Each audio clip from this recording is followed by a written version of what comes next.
শেখ হাসিনা বাংলাদেশে ভাবমূর্তি সকল কিছু হিন্দুস্তানের কাছে ইজারা দেওয়ার সরকার ছিল।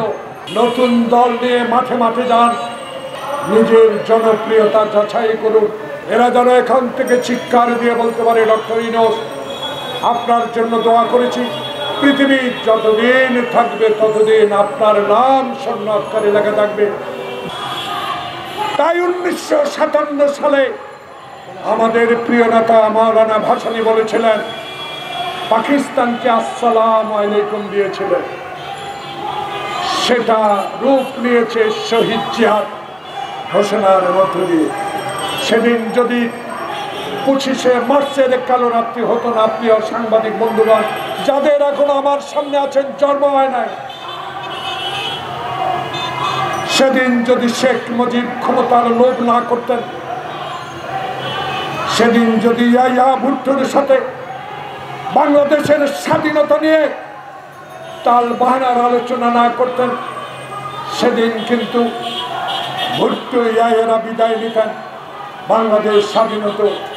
যারা ক্ষমতালোভী, তার পিতা ক্ষমতালোভী, তার পিতা 1 মিনিটে গণতন্ত্র হত্যা করে বাকশাল কায়েম করার মতো নেতা শেখ হাসিনা বাংলাদেশে ভাবমূর্তি সকল কিছু হিন্দুস্তানের কাছে ইজারা দেওয়ার সরকার ছিল।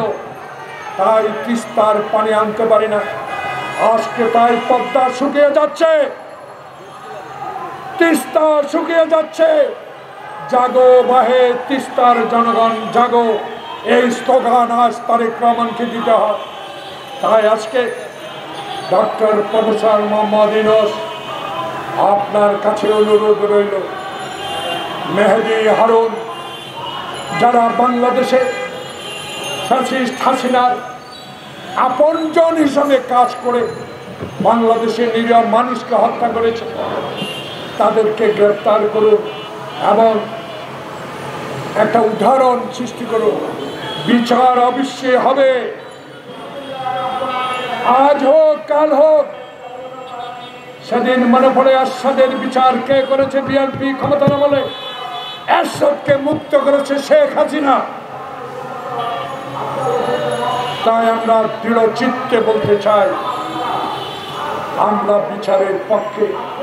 নতুন দলের নাহিদ আপনার রক্তে, সহযোদ্ধার রক্তে অর্জিত এই স্বাধীনতা, অনুগ্রহ করুন নতুন দল নিয়ে মাঠে মাঠে যান, গ্রামে গঞ্জে যান, পৌরসভা যান, উপজেলা যান, জেলা সদরে যান, বিভাগে যান, নিজের জনপ্রিয়তা যাচাই করুন। আসুন, ভাইয়ে ভাইয়ে আর রক্তক্ষরণ করতে চাই না, গণতন্ত্রের জন্য একই মাঠে থাকি, স্বাধীনতা রক্ষার জন্য একই মাঠে থাকি। মত ভিন্ন হতে পারে, কিন্তু লক্ষ্য এক, 18 কোটি মানুষ, লক্ষ্য এক গণতন্ত্র, লক্ষ্য এক আমার ভোটে সংসদ হবে, সেই ভোটে সংখ্যাগরিষ্ঠতা সরকার গঠন করবে। এই লক্ষ্যে আসুন, আমাদের মধ্যে আর মতবিরোধ নয়। আমরা যেন আর কারো কেউ সমালোচনা না করি, আমরা যেন আর এমন একটি বিষয়ে মতৈক্য না করি, যে মতানৈক্য না করি। সংসদ নির্বাচন সকল সমস্যার সমাধান ওই জাতীয় সংসদ স্পিকারের সভাপতিত্বে হবে। এমন স্পিকার হবে যেটা আব্দুল হামিদ নয়,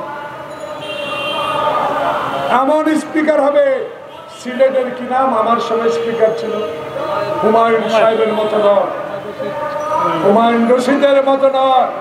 এমন স্পিকার হবে না যে স্পিকার টাঙ্গাইল না, সিরাজগঞ্জের টুকুর মতো হবে। তাই আজকে অনেক সময় ক্ষেপণ করেছি, অনেক কথা বলেছি। প্রিয় সাংবাদিক বন্ধুগণ, রাজনৈতিক জীবনে অহংকার করি না, আল্লাহর দরবারে যা পেয়েছি এটাই আমার সবচেয়ে পাওয়া। আমার নেত্রী বেগম খালেদা জিয়া 5 বার এমপি করেছে, একবারও হারি নাই। পর পর মানুষ এলাকা গেলে বলতো, যদি আবার 2014 হতো, 2018 হতো, 2024 হতো 8 বার এমপি হতেন, সেটা হতো কি হতাম না সেটা বড় বিষয় না, কিন্তু মানুষের কথা তো একটা, হাসিনা তো ভোট দেয় নাই। 2014 সালে হাসিনা আমাদের আন্দোলনকে স্তব্ধ করার জন্য অনেককে ব্যবহার করেছেন, তাদেরকে এখনো আমি 2-1জনকে বিভিন্ন খানে দেখতে পাই। দয়া করুন, অনুগ্রহ করুন, এদেরকে আইনের আওতায় আনেন। দেশে আপনার সুনাম যাতে চিরজীবন মাটির নিচে চলে গেল, মাওলানা ভাসানীর নাম যেভাবে উল্লেখ করেছি, আপনার নামটা যেন আমার প্রজন্ম, যারা ছাত্রদল বসে আছেন, যুবদল বসে আছেন, তৃণমূল নাগরিক বসে আছেন, এরা যেন এখান থেকে চিৎকার দিয়ে বলতে পারে, ডক্টর ইউনূস আপনার জন্য দোয়া করেছি, পৃথিবী যতদিন থাকবে ততদিন আপনার নাম স্বর্ণাক্ষরে লেখা থাকবে, যেই নামটি শাহাবুদ্দিনের এখনো উল্লেখ করতে হয়।